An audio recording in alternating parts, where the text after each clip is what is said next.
하나님 말씀은 출애굽기 32장 1절에서부터 6절 말씀까지 보겠습니다. 출애굽기 32장 1절에서부터 6절 말씀까지입니다. 자, 읽겠습니다. 백성이 모세가 산에서 내려오미 더딤을 보고 모여 백성이 아론에게 이르러 말하되 일어나라, 우리를 위하여 우리를 인도할 신을 만들라. 이 모세 곧 우리를 애굽 땅에서 인도하여 낸 사람은 어찌 되었는지 알지 못함이니라. 아론이 그들에게 이르되 너희의 아내와 자녀의 귀에서 금고리를 빼어 내게로 가져오라. 모든 백성이 그 귀에서 금고리를 빼어 아론에게로 가져가되 아론이 그들의 손에서 금고리를 받아 부어서 조각칼로 새겨 송아지 형상을 만드니 그들이 말하되 이스라엘아, 이는 너희를 애굽 땅에서 인도하여 낸 너의 신이로다 하는지라. 아론이 보고 그 앞에 제단을 쌓고 이 아론이 공표하여 이르되 내일은 여호와의 절이라 하니 이튿날 그들이 일찍 일어나 번제를 드리며 화목제를 드리고 백성이 앉아 먹고 마시며 일어나서 뛰놀더라. 아멘. 말씀 제목은 하나님을 우상처럼 섬기는 것이라는 말씀입니다. 하나님을 우상처럼 섬기는 것. 오늘 말씀 제목, 우리 컨퍼런스 주제처럼 신앙의 종교화 현상 중에 가장 중요한 게 하나님을 우상처럼 섬기는 거예요. 그리고 우리가 이제 이 출애굽기 31장의 사건 기호를 좀 알아야 됩니다. 모세가 이제 이스라엘 백성이 이스라엘 백성들이 이제 가나안 입성 일보 직전에 그들이 12정탐꾼을 보냈고 그 정탐꾼을 보낸 상태에서 그들의 불신앙의 일들을 행합니다. 10명의 정탐꾼의 보고 때문에. 그리고 그들은 이제 결국은 광야에서 40년 동안 유리방황할 수밖에 없었고 그런 상황에서 이제 시나이 반도, 그러니까 지금 시내산 쪽으로 이제 하나님 그들을 인도했습니다. 인도했는데 이제 문제는 모세가 시내산에 도착하고 하나님의 부름을 받아 시내산에 올라갔습니다. 올라간 상태에서 40일이 지났는데도 내려오지 않는 거예요.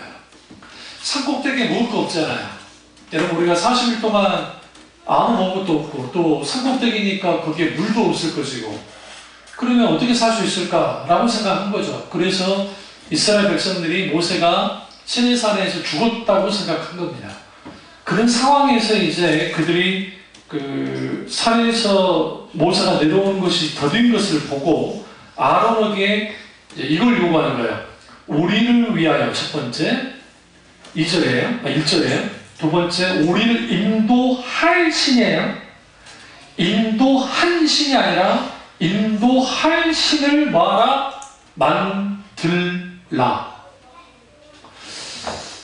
우리가 믿음의 사람이냐 종교적인 사람이냐 성경에서 말하는 믿음이냐 신앙이냐 아니면 종교적인 신앙이냐 기독신앙을 갖고 있느냐 아니면 종교로서의 기독신자냐 나는 구분은 어떻게 날 수 있느냐 그것은 이거예요. 첫 번째 우리를 위하여 나를 위해 첫 번째 두 번째 나를 인도할 신을 만드는 거예요. 종교는 그러니까 내게 뭔가 유익되고 뭔가 복주고 뭔가 해결해 주는 신이기를 원해요. 하나님이. 이게 지금 종교 가운데 있게 되어지는 사람들의 모습이에요. 자기가 만들어낸 하나님이기 때문에.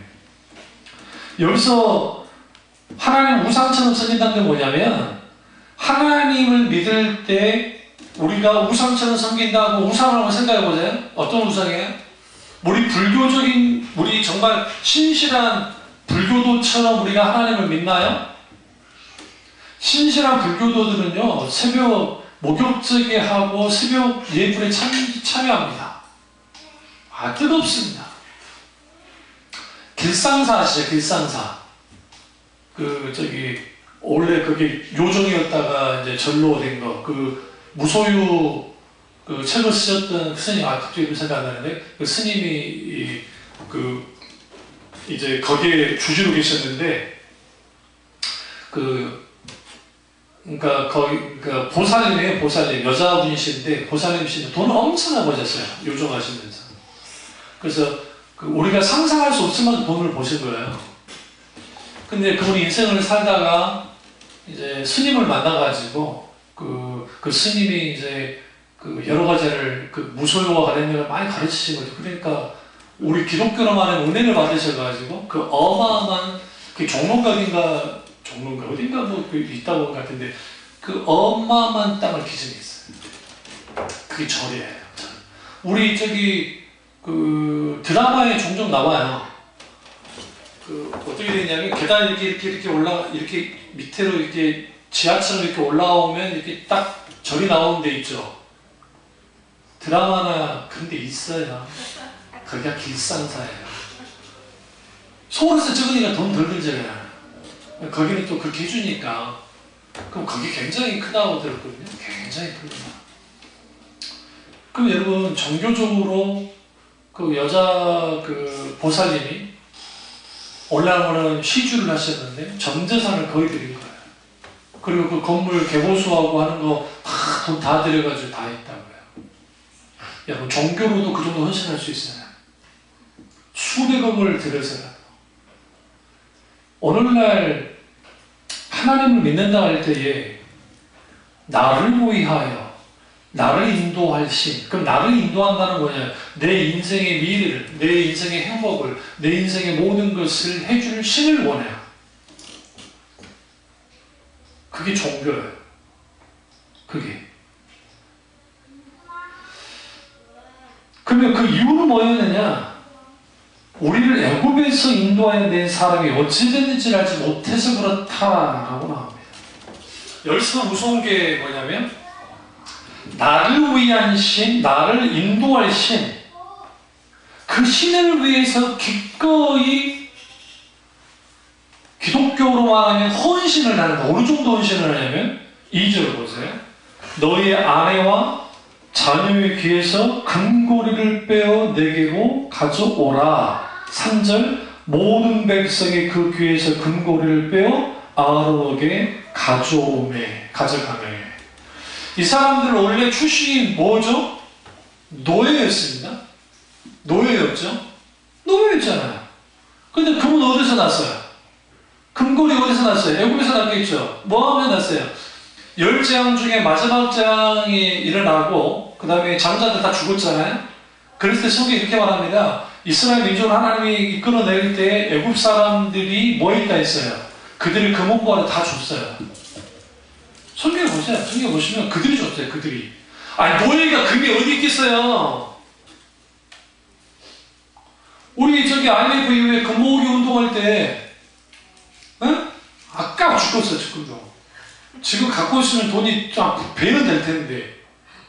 근데 사실 우리 금 모은 거 크게 도움 안 됐다잖아요. 크게 도움 안 됐대요. 근데 왜 그렇게 했느냐?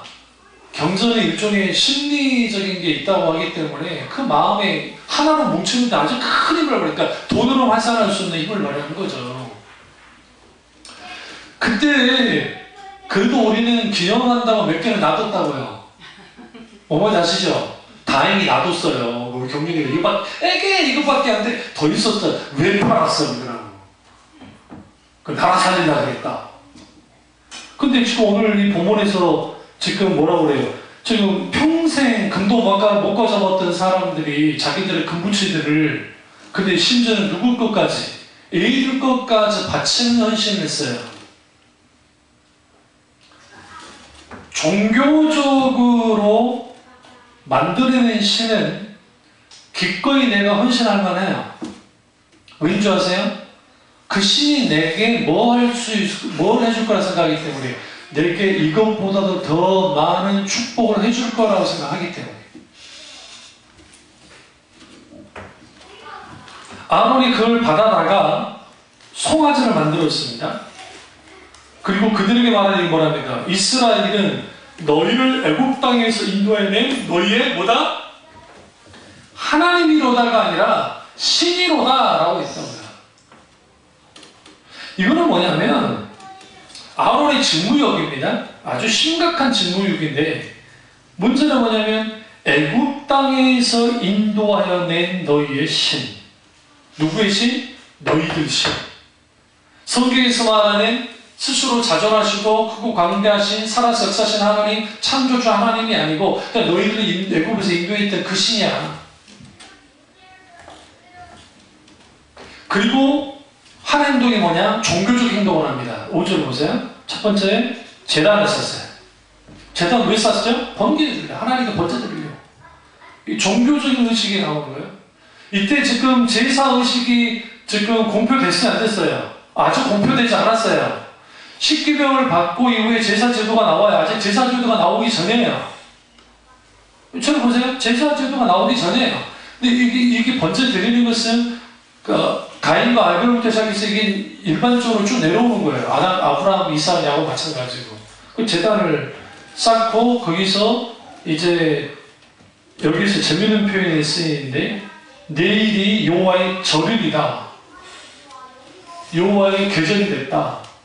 여호와의 절기가 됐다라고 공포했습니다. 그러고 난 다음에 이튿날에 언제 일어나? 일찍 일어났어요. 여러분 종교적인 신앙생활 할 때 아주 근면성실할 수 있습니다. 왜냐하면 나를 위한 신이기 때문에. 하나님은 나를 위한 분이셔야 됩니다. 하나님은 내 편이셔야 됩니다. 원래 말하는 거죠. 많은 사람들이 자기들끼리 말 붙어가지고 막 싸우면 하나님 내 편이야. 이쪽도 자기 편이라고. 이것도 나도 하나님이 내 편이야. 근데 하나님 이렇게 말하면 난 누구 편도 아니야. 나는 내 편이, 나는 나의 편이야. 너희도 내 편 돼야 돼. 요수아가 이러고 평지 앞에서 있다가 그때 하나님을 만났을 때 그것을 하나님이 요구하듯이 우리 그걸 요구해요. 하나님께서. 근데 재밌는 게 두 가지를 드렸는데 하나는 번제를, 희생 번제를 드렸고 6절에 보면 그 다음에 또 하나는 화목제를 드렸어요. 재밌지 않으세요? 화목제는 언제 드려요? 하나님과 우리 사이 평안을 노래하는 거예요. 우리는 하나님과 평화합니다. 하나님과 친하고 지내고 싶습니다. 하나님은 우리에게 이러한 평안을 주실 걸 압니다. 그 관계로 하는 거예요. 그리고 심각한 일이 벌어졌는데 그게 뭐냐면 이제 우리 이제 한글 성경 보면 우리가 좀 잘 몰라요.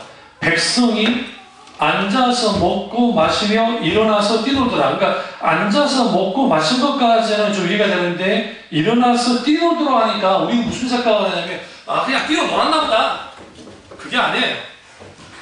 그게 아니라 이게 종교제 가운데 가나안적과 그리고 고대 근동에 있었던 종교행위인데 그게 뭐냐면 그러니까 땅을 파가지고 땅을 파서 거기다가 그 나무를 장작을 쌓고 거기다 불을 싸질러요.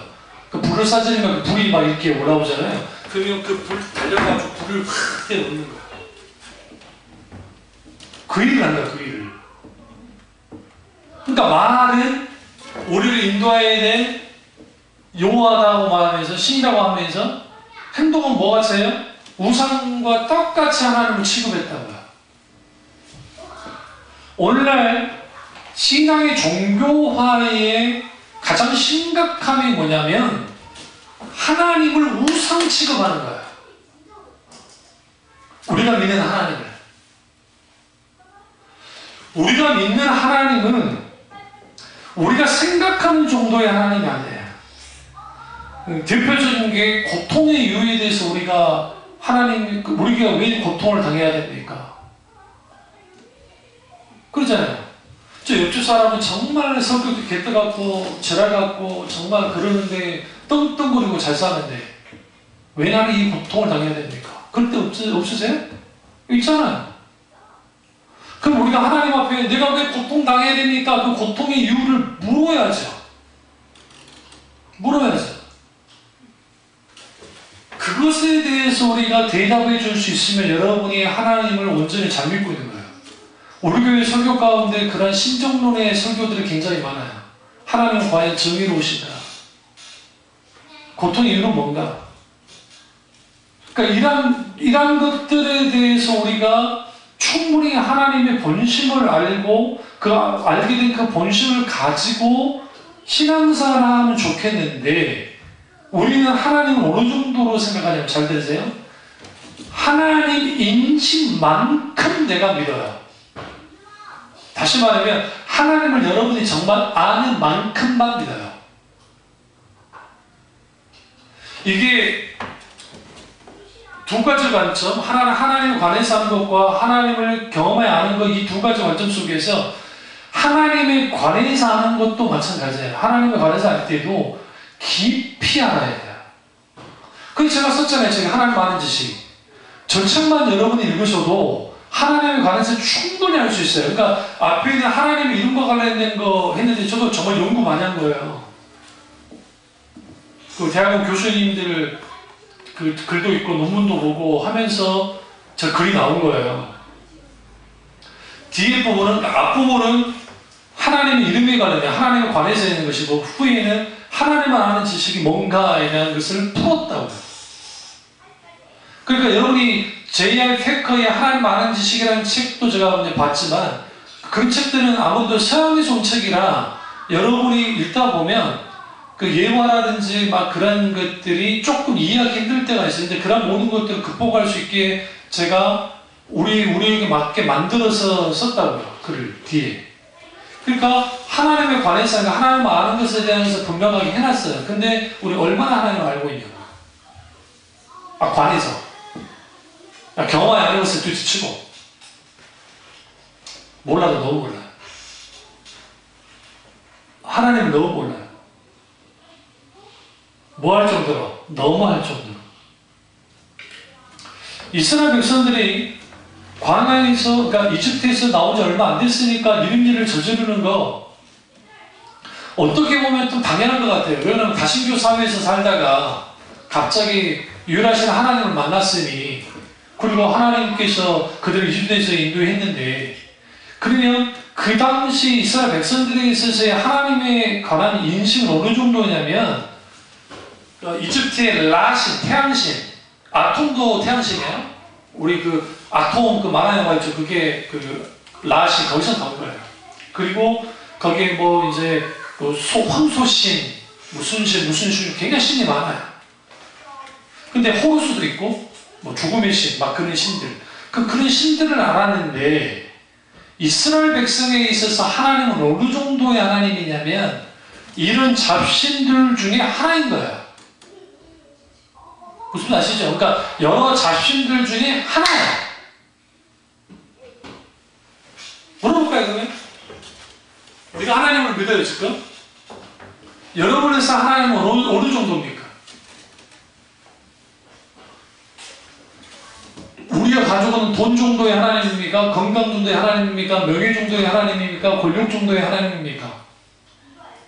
우리가 우리 눈에 보이는 우상숭배를 하지 않으니까. 그냥 보이지 않는 우상숭배를 하잖아요. 하나님보다 더 사랑하는 모든 것이 우상숭배예요. 우리 자녀가 우상숭배 될 수 있어요.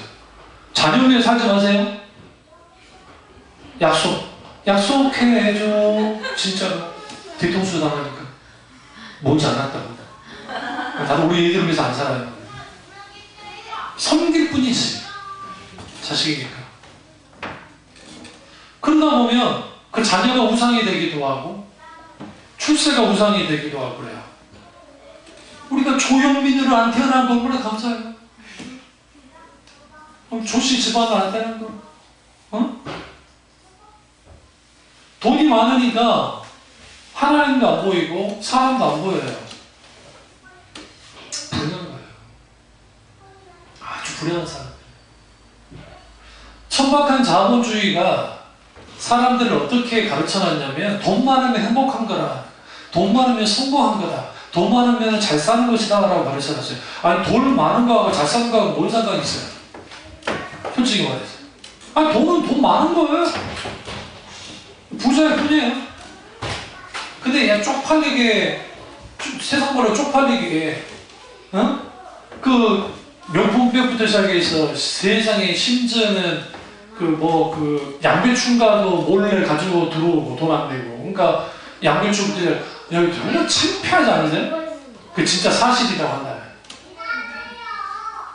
근데 그런 창피한 일들을 뭐예요? 해요. 정말 벽 떨어지죠.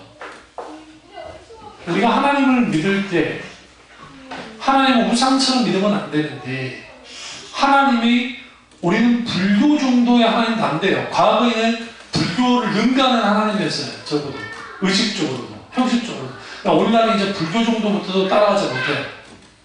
유교 정도부터도 따라가지 못해요. 의식과 형식이 무너진 옛날에. 과거에는 의식과 형식이라도 있었어요. 오늘날은 의식과 형식도 없어요. 이게 아주 심각한 거예요. 왜 그러냐?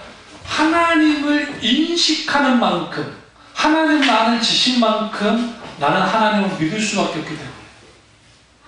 그러니까 오늘날 한국교회 교인들의 하나님 아는 지식 혹은 하나님 믿는 신앙의 수준이라는 것이 어느 정도로 땅에 떨어져 있냐면 성경에서 말하는 인격되신 하나님을 경험하여 한 적이 없기 때문에, 진리의 말씀을 깊이 깨달아 한 적이 거의 없기 때문에 하나님이 가치가 자기 자식들 영어 학원 다니는 것보다도 못한 거예요. 하나님께 헌금 드릴 때에 자기들 자식들한테 뭐 영어 학원 50만원, 100만원 그런 거 그럴 때는 정말 서슴없이 쓰지만 하나님 앞에 헌금 좀 드리려고 하면 벌벌벌 떠는 사람들이 생각보다 아주 많아요. 그런 시대가 되어버렸어요. 우리 교인들은 그러지 않지만 그런 사람들이 굉장히 많아요. 그럼 왜 그렇게 됐을까요? 하나님을 알 때 그 정도밖에 알지 못하는 거예요. 근데 더 재밌는 게 뭐냐면 앉아서 먹고 마셨다는 게 재밌지 않으세요? 앉아서 먹고 마셨어요. 그러니까 큰 교회, 여러분은 먼저 제가 다니지 만큼 큰 교회 다녀본 적이 없으니까 큰 교회를 다니다 보면 좋은 점은 언제나 사람이 많아요. 그러니까 좋아요. 크게 그런 거 구애받지 않아요. 그리고 어디 먹으러 가면 괜찮아요. 근데 문제는 뭐냐면 그것은 저는 필요한 건 아니긴 아니지만 필요하긴 하겠죠. 근데 문제는 그게 신앙을 세워주지는 않아요. 신앙. 그러니까 코이노니아 교제와 섬김은 같은 선상에서 봐야 돼요. 그래서 교제의 중심에는 그리스도가 계셔야 돼요. 신교의 중심에는. 섬김의 중심에는 그리스도가 계셔야 돼요. 이 두 가지가 같이 가게 되면 그것밖에 아름다운 게 없어요. 아름다운 게. 네. 제가 아이들을 과자 살 때 제 기준으로 사지 않아요. 저는 과자 먹지도 않으니까. 입도 안 돼요. 저는 주전부리 하는 스타일이 아니에요. 제 옛날 어릴 때부터. 어쩌다 보니 땡길 때는 몰라도 저는 우리 형 주전부리 좋아해요. 주전부리 아주 좋아하는 사람이고, 저 같은 경우 사람은 주전부리를 양치하면 그 다음 안 먹어요. 양치하는 게 싫어가지고 또 먹을 마음도 별로 없고. 그러면 기준은 어떻게 맡아요? 그 애들 수준에 맞추는 거예요. 애들한테. 그러니까 어떻게 색다른 거 없을까 생각을 해요. 돌아다니면서. 애들이 심각하니까. 비싼 거 살 수도 없고.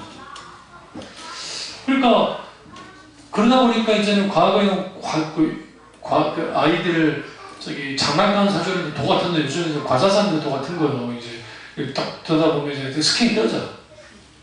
뭘 사야 되겠구나. 그런 게 있거든요. 우리가 하나님을 믿는다 할 때 여기서 중요한 게 뭘까요? 하나님 입장에서 생각해보세요. 우리가 하나님이 뭘 믿기를 원하실까요? 그런 생각 안 해보셨어요? 우리는 내가 하나님을 믿어야지라고 생각했지, 하나님이 우리가 하나님의 무엇을 믿기를 원하실까요? 무엇을 믿기를 원하세요? 세 가지의 세계관이 열려야지 여러분이 그걸 풀 수 있어요. 첫째는 창조, 타락, 구속이에요. 창조만 강조되어지면, 잘 들으세요? 하나님의 창조주 하나님으로만 계속 봐버리잖아요. 그러면 자연신론과 범신론에 빠져요. 이게 좀 어려운 말이긴 한데 신학적인 용어를 쓰는 것뿐입니다. 무슨 말이냐면 하나님이 창조했어. 창조한 세계가 하나님이 이런 놀라운 은혜가 있어. 그러면 샤머니즘도 그렇고 불교도 그렇고 막 그런데도 그것에 대한 신성시해요. 독일도 마찬가지로 기 뭐 어쩌고 하잖아요. 삼다만상, 음양오행. 그러니까 당연히 거기는 범신론에 빠져요. 자연신론에 빠져요. 이걸 좀 더 여러분이 편하게 말해주면 토테미즘, 애니미즘 말하면 들어봤죠. 자연을 숭배하고 동물을 숭배하는 그런 식의 신앙을 갖게 돼요. 창조만 강조하면. 우리가 하나님 믿을 때 창조주 하나님만 믿잖아요. 그러면 우리는 자연스럽게 어디로 가게 되어 있냐면 그 소위 말하는 범신론이나 자연신론으로 빠지게 되어 있어요.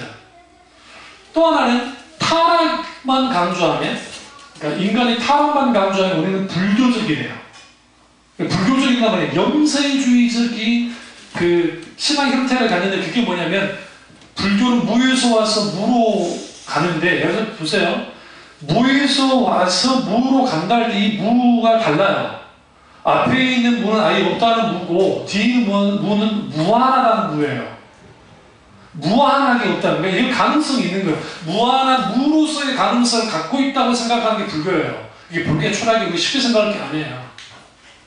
근데 그러다 보면 불교적으로 아주 영세적이고 아주 그 뭐라고 그래요. 그 영세적이라는 말은 무슨 말이냐면 운명론에 빠져요. 운명론적인 신앙을 갖게 돼 있어요.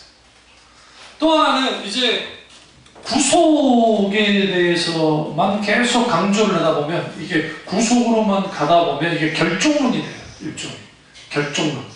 그래서 모든 것이 결정되어 있다. 그러다 보면 자칫하면 뭐 하게 되느냐, 과도한 소위 종말론적인 신앙 형태로 빠져버려요. 그게 이제 신천지들이 그 짓을 잘해요. 이단들이 그걸 잘하는 거예요. 그게 빠지게 돼 있어요. 근데 우리는 세 가지 어려운 말 좀 써서 죄송한데 스펙트럼을 가졌는데 그게 뭐냐면 창조, 타락, 구속이라고 하는 이 세 가지 스펙트럼 안에서 하나님을 들여다봐야 돼요. 그럼 하나님 볼 수가 있어요. 창조주 하나님, 타락한 인간들을 향해서 계시하신 하나님, 그리고 언약을 맺으신 하나님, 그리고 결국 궁극적으로 이제 모든 것을 완성시키는 그런 하나님인 것을 보게 될 때 성경에서 말하는 하나님을 알게 돼요. 평생 이런 설교를 들어보지 못한 사람들이 허다해요. 교회 안에. 이런 설교 하지도 않아요. 왜? 이게 신학적이고 교리적인 설교이기 때문에. 그럼 왜 이런 설교를 하느냐? 수천 년 동안 하나님에 관해서 연구했던 학자들이 그런 하나님을 알았고, 그럼 동시적으로 우리가 하나님을 우상처럼 섬기지 않아야 되는데 소위 은사주의자들이 하나님 경험을 해요. 영적 경험들을 해요. 그러니까 신령한 경험들을 해요. 근데 왜 그들이 삐딱선을 탈까? 이상하게. 그 자기들이 경험한 게 막 하나님의 그런 거냐? 예전에 그것이 알고 싶다라는 프로그램에서, 그것이 알고 싶다가 아니라 세상에 이런 일이라는 프로그램에서 그 교회인데, 지하교회인데, 지하교회에 막 물이 흘러내렸는데 우연히 그 그 조명을 딱 켰는데 거기에 예수님 얼굴이 나왔다는 거 아니에요. 이게 조작인가 아닌가 아니면 조작은 아니고 물이 흘렀는데 그런 식으로 보인 거예요. 그러니까 습기가 차가지고. 그래서 그게 하나님의 역사다라는 식으로 막 그쪽에서 주장을 해요. 개혁교회에서, 그러니까 개신교에서 그 짓을 하더라고요. 그러니까 제가 그거 보고 웃고 말았어요. 강화도에 가면, 강화도 가면, 거기에 큰 절이 있는데, 그 절에서, 겨울만 되면 고구름이 반대로 이렇게 올라오는 거 있어요. 그 TV 자주 나오잖아요. 그러면 사람들이 뭐라 합니까? 부처님의 하여와 같은 그런 놀라운 그 기도 정진의 도량이기 때문에 이런 게 있습니다. 과학적으로 아무리 설명해줘도 그거 아니고 이거는 여기 신성한 기운이 있어가지고 그런 겁니다. 그럼 개신교회 안에는 그런 게 없나요? 지금 자식 세습으로 문제된 그 N교회 특별 새벽기도 그거 가면 거기에 사업 문제 해결되고 그 병든 사람 고침받고 해외에서도 오고 막 그래요. 그 특별 새벽기도 올라오고. 그게 정상입니까, 그게? 그러니까 막말로 명당이 따로 있나요? 기도 명당자가 따로 있어요? 우리 때는 있다고 생각했어요. 삼각산 올라가서 기도할 때 그 중턱부터 시작해서 정상. 재밌는 게 뭐냐면 정상으로 올라갈수록 사람들의 수가 당연히 저기 있겠죠. 머물 수가 없으니까. 그럼 거기에 꼭 계속 그 자리에만 기도하시는 분들이 있어요. 그 왜 그렇게 하세요? 라고 물어보면 거기가 기도 그 아주 좋은 곳이라고. 뭐가 지금 같이 연결되어 있죠? 같이? 샤머니즘이에요. 샤머니즘. 주님이 가르치셨을 때 기도의 가장 좋은 장소는 어디가 있어요? 골방. 누구에게 방해받지 않는 곳이 좋은 것인 거예요. 여러분이 무슨 아주 좋은 수도원 같은 데 들어가서 기도하면 뭐 거기에서 뭐 하나님의 은혜가 더 부어집니까? 건물이 주는 운치, 분위기 때문에 그럴 줄 모르죠. 그러지 않아요. 제가 말씀드려요. 제발 좀 여러분 제 말 좀 믿고 100% 믿고 명동 성당에 해지기 직전에 그쪽에 들어오다가 가서 한번 기도 한번 해보세요. 끝내줘요. 진짜 끝내줘요. 딱 앉아있잖아요. 분위기 자체가 그 고등으로 됐기 때문에 고등양식으로 됐으니까 커요. 천장이 높잖아요. 높고 거기에 사람들이 이제 관광객들이 있긴 하지만 거기에 천주교 신자들이 기도하고 있어요. 그러면 다른 데 가지 말고 빛이 좀 많이 들어온 쪽으로 몸을 움직여갖고 최대한 접근해서 거기 앉아가지고 눈만 뜨고 눈 감지 말고 누가 보면 안 보이니까 눈 감지 말고 눈 뜨고 가만히 멍 때리고 있어봐라요. 그럼 거기 은혜가 저절로 된다니까. 안 해봤으니까 그러지. 나 해봤으니까. 운치 있어요. 느낌이 있어요. 카톨릭은 다 그렇게 만들어놨어요. 그게 하나님의 임재를 느끼기 위한 장치예요.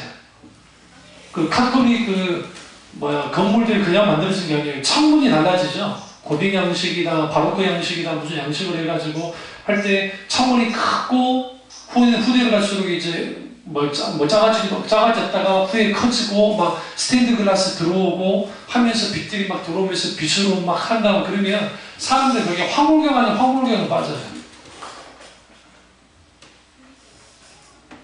그게 뭐예요? 하나님은 그렇게 맞지 않아요. 그렇게 맞지 않으세요. 하나님은 성경에서 말하는 하나님은 누구에게도 간섭받지 않으시고 누구에게도 제한받지 않는 분이에요. 그냥 하나님이 제한될 때가 있어요. 그때는 뭐냐면 인간이 하나님을 거부하고 자유의지로 하나님을 반대할 때 하나님을 넘어서지 않아요. 인격체시기 때문에. 그 대신 인생 책줄과 막대기로 때려서 훈계하시고 돌이키게 하실 분이지 그 외에는 하지 않으신 분이 하나님이세요. 물론 돌아오기를 바라면서 늘 기다리신 분은 하나님이세요. 그러니까 우리가 오늘 이 출구 이스라엘 백성들이 하나님에 대한 인식 정도는 어느 정도였다? 이집트 잡신들 중에 한 분 정도였다. 그나마 좀 그래도 뭔가 힘이 있는 정도의 하나님으로 여긴 상태에서 그들이 먹고 마시고 종교 놀이를 한 거예요. 종교 소비를 한 거예요. 종교 소비주의 말씀드렸죠? 기독신앙이 자기 종교적인 취향과 종교적인 어떤 감흥과 종교적인 욕구를 채워주는 정도의 하나님으로 전락시키는 거예요. 그래서 하나님이 이렇게 말합니다. 7절 여호와께서 모세에게 이르시되 너는 내려가라. 내가 애굽 땅에서 인도해낸 내 백성이 뭐 했도다? 부패하였도다. 이 말씀을 하는 거예요. 신앙이 종교화됐다는 것은 그 이유는 뭐냐? 영적으로 부패이기 때문에. 신앙의 부패는 결국은 하나님과 우리와의 관계 속에서 무슨 일이 벌어지는 거야? 하나님이 우상 취급받는 거야.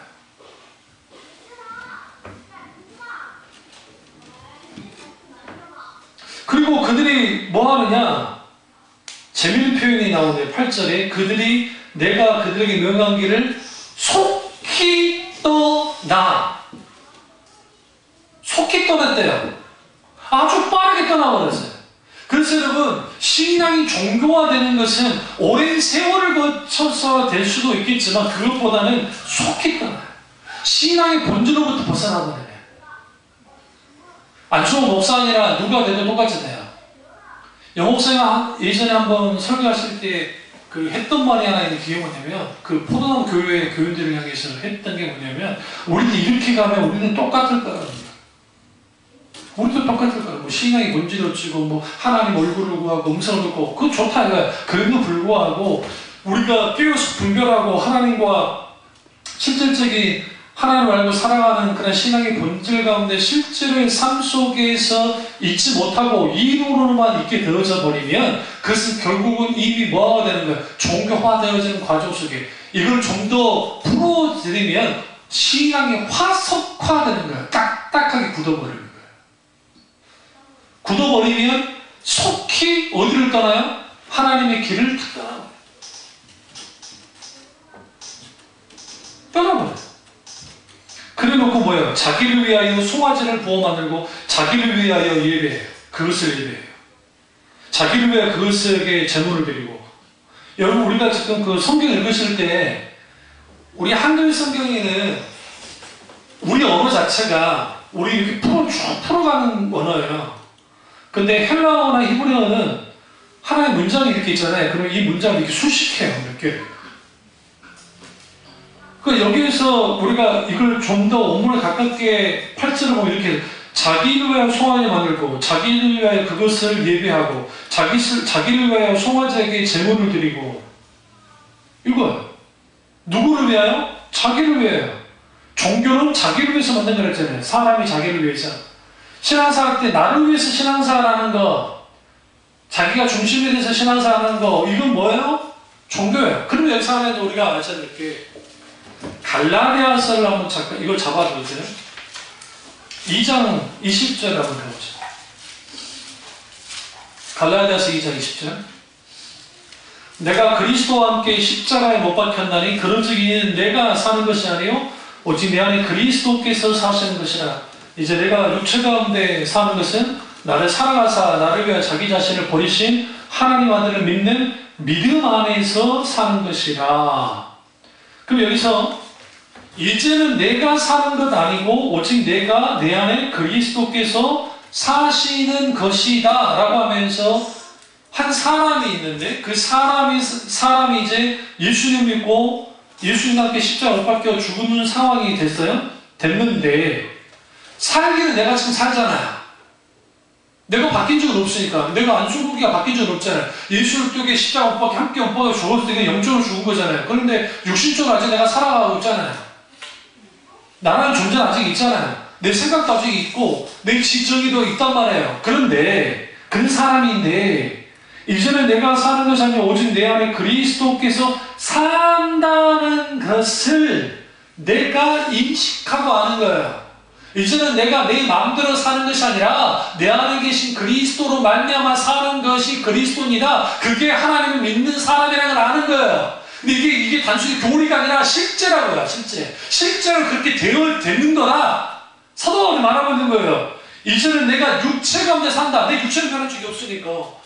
내 육체는 변한 적이 없고 내 생각도 변한 적이 없고 내 그 감정과 지식과 이런 변한 적이 없으니까 내가 내 육체 가운데 사는데 내가 왜 사느냐? 나를 사랑하사 첫 번째 나를 사랑하는 하나님의 사랑 그리고 나를 위하여 자기를 버리신 십자가에서 죽으신 하나님의 아들을 믿는 믿음 안에서 사는 거라는 거예요. 믿음으로 사는 거라는 거예요. 그러니까 자기 사랑과 세상 사랑이 깨뜨려지지 않는 사람들은 절대로 하나님을 있는 그대로 사랑할 수가 없어요. 제가 늘 신앙의 본질을 설교할 때 자기 사랑과 세상 사랑을 깨뜨려야 된다. 그 설교가 그냥 나온 게 아니에요. 왜 그러냐면 필연적으로 예수님을 처음 믿게 될 때 모든 중생한 그리스도인은 자기 죽음을 그러니까 기독교는 죽고 그러니까 육신으로 태어나고 영적으로 죽고 그다음에 육신으로 죽고 그리고 영육이 영원토록 주님이 오셔서 부활해서 사는 게 기독신앙의 핵심이에요. 그러니까 육신으로 우리가 창조됐어요. 하나님께.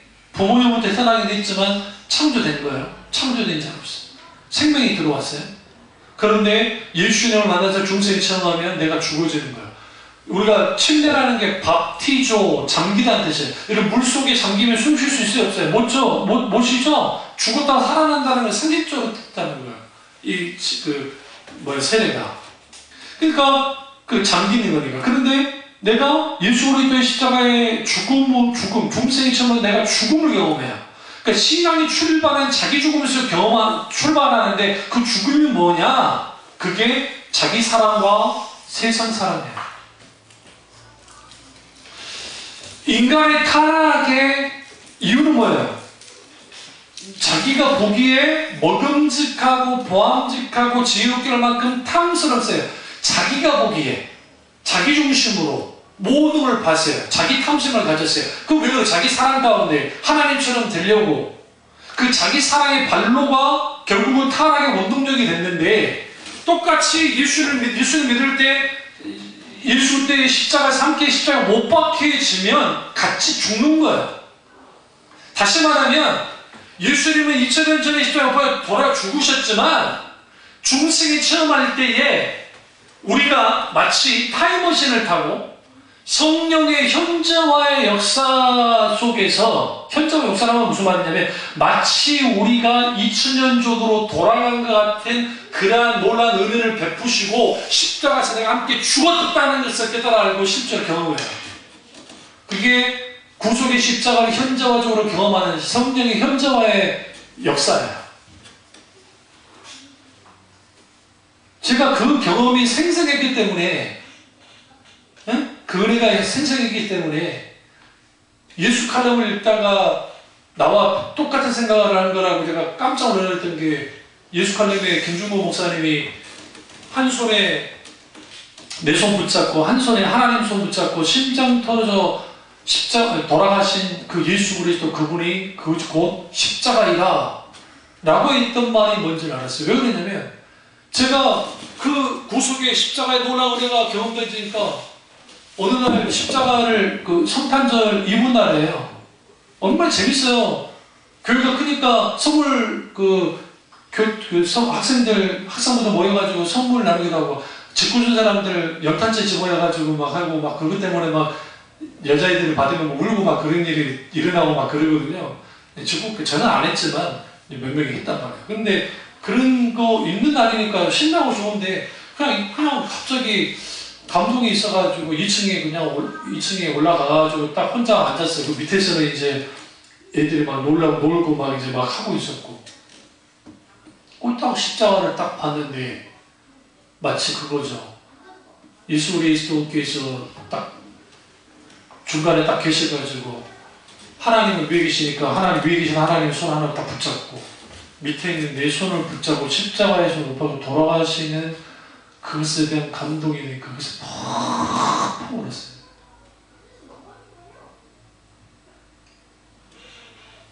애려요. 그 은혜가 너무 감사해서 뭐라 할 수도 없고 주체할 수 없는 눈물이 나는데 이게 구속의 십자가의 은혜라는 거예요.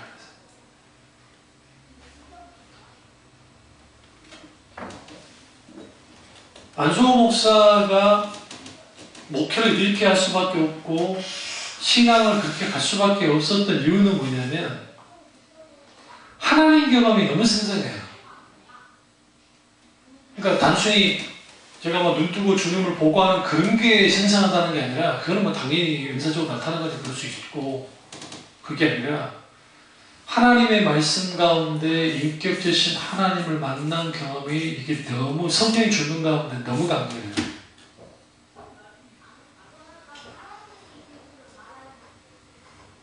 거기로부터 종교냐 거기로부터 기독 신앙이냐가 달라져요. 원래 너무나 많은 교인들이 하나님을 한 우상 정도의 하나님으로 섬겨요. 자기는 아니라고 그랬어요. 다는 아니라고 그러죠. 하나님은 교리로 천지를 만드시고 무소부지하시고 모든 것을 아시는 하나님, 전지전능하신 하나님 것을 자기들이 안다고 하지만 실제로 그런 하나님이냐고요. 오늘 이게 없으면 자기 자신을 버리신 하나님 아들을 믿는 믿음 안에서 사는 것이다. 믿음 안에서 살아야 우리 신앙이 종교화되잖아요. 그러면 다시 출애굽 백성으로 가보면 부패했다라고 말씀하시고 9절에 보시면 여호와께서 또 모세에게 이르시되 내가 이 백성을 보니 뭐다? 목이 뻣뻣한 백성이로다. 신앙이 종교화되어지면 나타나는 게 뭐냐면 이거예요. 내가 교인수가 많으면 목이 힘들어가고 내가 돈이 많으면 목이 힘들어가는 거예요. 제가 그런 사람 꽤 많이 봤어요.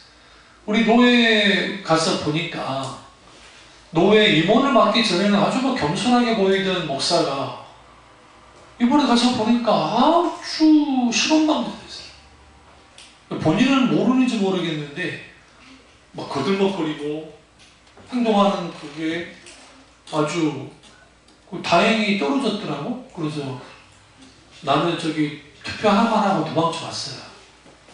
굳이 내가 있어도 필요가 없겠구나 생각하고 한 명만 하고 신나게 도망쳐 왔는데 그게 있고 또 목회해가지고 돈 번 건 아니고 다른 어떤 걸 해가지고 돈을 번 목사 하나가 있는데 아주 돈이 많이 벌었어요.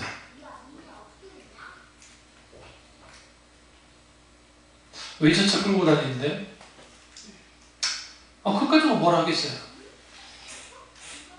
행동이나 하는 이런 것들이 심할 정도로 교만한 거예요. 복이 아니에요. 그게 그래서 하나님 거예요. 근데 반면에 교수 참 꽤 있는데 아주 겸손한 목사님 계세요. 저보다 연배가 많으시고 거의 60 아마 되셨을걸요. 또 귀한 목사님들 계세요. 정말 귀한 분들도 계시지만 목이 뻣뻣하다는 표현은 여기만 나오는 건 아니고요. 이사야 시대, 예레미야 시대 계속 나와요. 예수님 당시까지도 똑같이 나와요. 예수님도 목이 뻣뻣한 굳은 백성이라고 인용하시는 이게 가장 심각한 표현이에요. 이게 교만할 듯하기 때문에. 하나님은 교만한 자를 뭐 한다고요? 단순히 싫어요? 경멸하세요. 근데 정말 이들이 왜 목이 뻣뻣합니까? 하나님을 잘 드세요. 하나님을 우상처럼 섬기는 게 교만함이에요. 그럼 왜 하나님 우상처럼 섬길까요? 하나님을 내가 조종할 수 있다고 생각하니까 그래요. 조종할 수 있다고 생각하니까. 하나님을 내가 이용할 수 있다고 생각하니까. 그게 은사주의자들 그 짓들을 해요. 많은 사람 다 그러지 않겠죠. 대표적인 게 S 암흑의 여자 목사, 그 여자 목사라고 할 수도 없는 게 신학을 제대로 하지 않아가지고 어디 그 2년짜리 신학을 해가지고 목사님을 받았다고 그러더라고요. 그럼 자기들끼리 교단 만들고 하니까 말만은 없습니다만. 근데 이런 말을 한 적이 있어요. 원래 평창동에 있다가 다른 곳으로 가가지고 이제 무슨 사회사업 비슷하게 하면서 이제 기도를 하는데 지금은. 근데 한참 그 평창동 그쪽에서 좀 잘 나갈 때 할 때 신문을 보고 제가 경악을 했었는데 신문 내용을 보고 자체 설교한답시고 그냥 그걸 막 써놨는데 뭐였냐면 본인이 기도하면 하나님이 안 오실 수가 없대. 그러니까 자기가 원하고 바라고 기도하면 성령이 오신다는 거예요. 그리고 성령께서 이렇게 해달라면 이렇게 해주시고 하나님 이렇게 해달라면 이렇게 해주시는 분이라고. 이런 놀라운 능력의 역사가 나타나는 곳이다. 착각도 유분수지. 여러분 애들을 이렇게 손잡고 갔다가 엄마 저리 가 하면 일부러 가주긴 하죠. 힘이 있어도. 네? 왜 그래요? 뗐을까봐 울까봐. 안 그래요? 어? 우리 애들은 있을 수가 없었어요. 내가 그런 사람이 아니니까. 저리 가자. 됐어 하고 끌고 가버려요. 아닌 건 아니라는 것을 어릴 때부터 가르쳐놨기 때문에 우리 정말 이상하게도 불쌍하지. 자고 있다가 일어나면은 깨가지고 쪽수도 못 쓰고 싫지만 늘 갔어요. 직민회는 간 적이 없어요. 왜냐면 어릴 때부터 그렇게 시켜놨기 때문에. 어릴 때 보면. 저 그렇게 했어요. 그렇게. 지금 생각하면 잔인하죠. 미안하긴 한데 하나님을 이런 분들이 좀 기도 좀 한다고 하는 사람들 좀 영빨이 세다는 세상마다 영빨이 있다고 하는 사람들이 자기들이 기도하면 막 하늘문을 열고 자기들이 기도하면 영적 능력을 막 줄 수도 있고 그리고 막 하나님을 이렇게 역사를 끌어들일 수 있다고 생각하는데 이게 무엇에 대한 오해에서 나온 거냐면 은사에 대한 오해에서 나온 거예요. 은사는 소유의 개념으로 봐서 그래요. 근데 성경은 은사는 소유의 개념으로 보질 않아요. 성령의 나타나심을 할 때 나타남의 개념으로 봐야 돼요. 이제 영어 단어가 좀 생각이 안 나는데 그 나타남이라는 게 뭐냐면 성령이 지휘하신다는 뜻이에요. 은사는 방언 은사 빼놓고 나머지 모든 은사는 교회의 덕을 위해서 세워졌어요. 그래서 성령의 나타남은 성령의 지휘 속에서 성령의 역사가 나타나는 거예요. 방언도 마찬가지예요. 방언의 역사가 마찬가지고. 그러니까 성령의 지휘하시는 거, 지휘자에 따라서 악기를 연주하죠. 성령의 놀라운 역사는 그렇게 나타나는 거예요. 그러니까 내가 어떤 은사를 강력하게 내가 가지고 있어가지고 그걸 착착착 쌓아놔가지고 쌓고 있는 것을 내가 호주머니에서 신유 은사를 가지고 빼가지고 신유 은사를 주고 예언 은사의 호주머니에 가지고 있다 예언 은사를 주는 식의 소위 말하는 은사는 없어요. 이 순복음이나 오순절교통에 오늘 한국교회에 너무나 많은 은사 개발 프로그램이다 하면서 그런 식으로 하는데 그거는 성경을 잘못 보고 있는 거예요. 만약에 그게 가능했다고 한다면 사도 바울이나 베드로가 가는 곳마다 자기들이 역사 읽고 싶을 때마다 다 일으켰을 거예요. 왜? 사도 베드로나 사도 바울처럼 성령의 강력한 역사 경험이 있던 사람이 누가 있어요 도대체 예수님 이후에. 그들을 능가할 사람은 한 명도 없잖아요. 오늘날도 마찬가지고. 근데 그들이 가서 사역할 때 자기들이 성령의 역사를 나타나고 싶을 때 나타났나요? 아니요. 성령이 하시는 거예요. 성령이. 그러니까 사도 바울도 그렇고 베드로도 그렇고 우리의 개인의 경건의 능력으로 되는 것이 아니라는 거예요.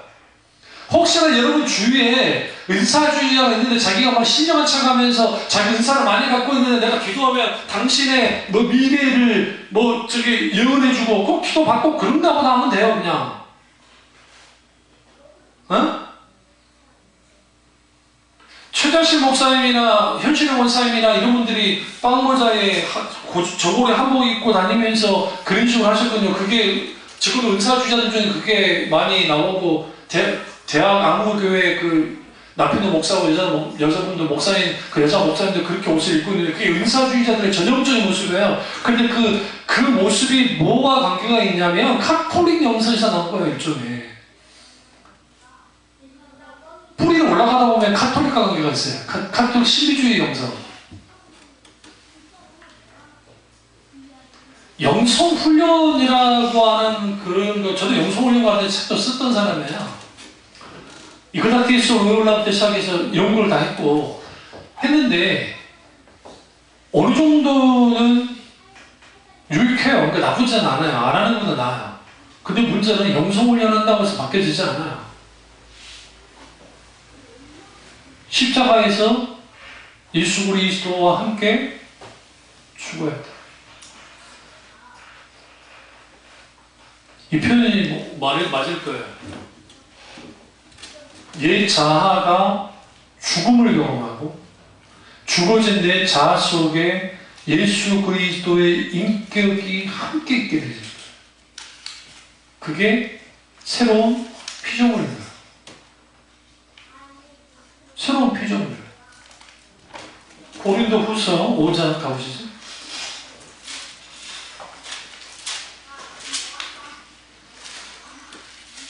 17절 그런즉 누구든지 그리스도 안에 있으면 새로운 피조물이라 이전 것은 지나갔으니 보라 새 것이 되었도다. 새로운 피조물이면 내가 아예 바뀌어버리는 겁니까? 제가 조인성이가 되는 거예요? 응? 김태희 되는 건가? 그렇지 않잖아요.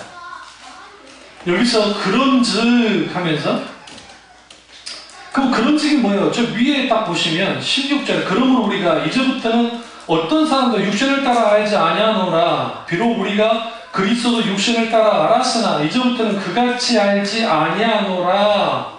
그런즉 누구든지 그리스도 안에 있으면 새로운 피조물이라. 이제 그 지나갔으니 보라 새 것이 되었도다.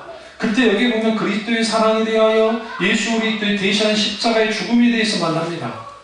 대표님 15절 보세요. 그가 모든 사람을 대신하여 죽으심은 살아있는 자들로 하여금 다시는 그들 자신을 위하여 뭐하지 않고 살지 않고 오직 그들을 대신하여 죽었다가 다시 살아나신 이를 위하여 살게 하려 함이라.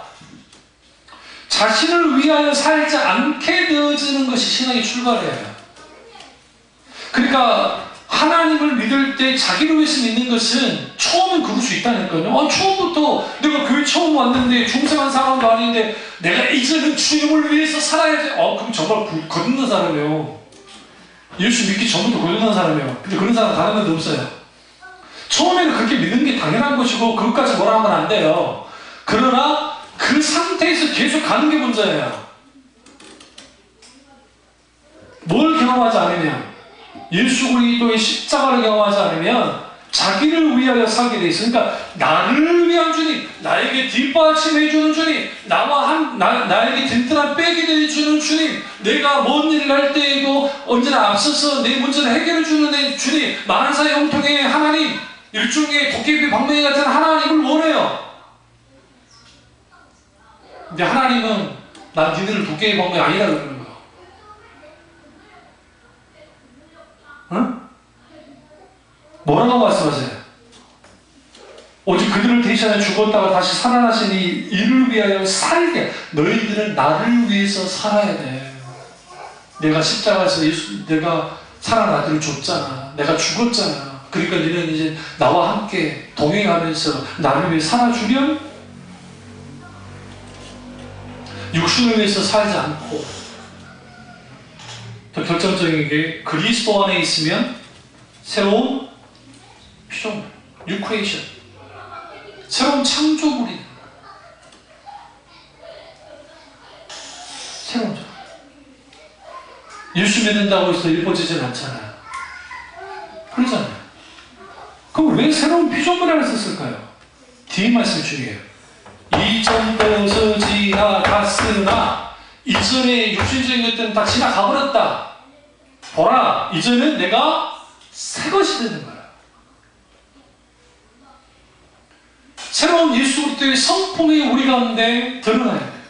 이게 성화예요. 이게 성화예요. 이거는 시제가 과거 완료한 게 아니에요. 현재 진행해. 지속적으로 새로워지는 것들이에요. 지속적으로 우리가 주님 안에서 새로워져가고 그리스도 안에서 새로워져 가는 것, 그러한 것들 우리 가운데 있게 되어지면 우리 눈의 스펙트럼 안에 창조, 타락, 구속이라고 하는 큰 성경에 나타나는 이런 거대한 세계관 속에서 하나님을 보는 거예요. 타락 속에 있게 되어지는 사람을 향해서 하나님 얼마만큼 언약하시고 얼마나 계시하시고 얼마나 하나님의 긍휼과 헤세드의 긍휼 베풀었던 하나님을 알게 되고, 창조주 하나님을 통해서 내가 어디로부터 왔느냐, 하나님께로부터 왔다는 걸 알기 때문에 나의 구원은 하나님께부터 찾게 돼 있고, 그리고 결국 마지막 하나님 나를 회복시키실 텐데 새롭게 회복시키고 모든 것을 완성시키고 모든 것을 성취시키실 텐데, 결국 나의 인생의 처음 시작과 내가 창조됐던 시작과 나의 마지막에 하나님께로부터 끝난다는 걸 알아요. 시작과 마지막. 근데 우리는 얼마나 얍삽한가, 시작과 마지막은 하나님께로만 끝나려는 거예요. 과정은 없어. 과정은 없을 수가 없다는 거예요. 이 말씀 끝내겠습니다. 종교화된 소위 교인들은 유럽에 많아요. 딱 물어봅니다. 당신 종교가 어떻게 됩니까? 라면 우리나라 사람들이 종교 없는 사람을 그냥 대충 그냥 불교라고 하는 것처럼 유럽 같은 데 가서 물어보면 나 루터리안입니다. 나 루터교 사람입니다. 나 개혁 성공적인 교회다. 나는 성공의 신자입니다. 그런 식으로 해요. 그런데 주일날 교회를 안 가요. 유럽 같은 경우는 0.1%도 안 돼요. 교회 가서 예배 드리는 거예요. 여러분, 카톨릭이 굉장히 많이 떠졌죠? 바티칸 가보니까 막 사람들이 바글바글 하니까 막 카톨릭 예배를, 유럽에도 그 카톨릭 그 성당에 그렇게 많이 가지 않아요. 프랑스는 거의 죽었다고 봐야 돼요. 카톨릭 같은 경우. 그 외에도 이탈리아도 마찬가지예요. 근데 자기들은 다 카톨릭 신자라 그래요. 축구선수들 골 넣어놓고 난 다음에 가죠. 소고 긋고 막 그런 게 꽤 많죠. 하면서 막 하잖아요. 뭐냐?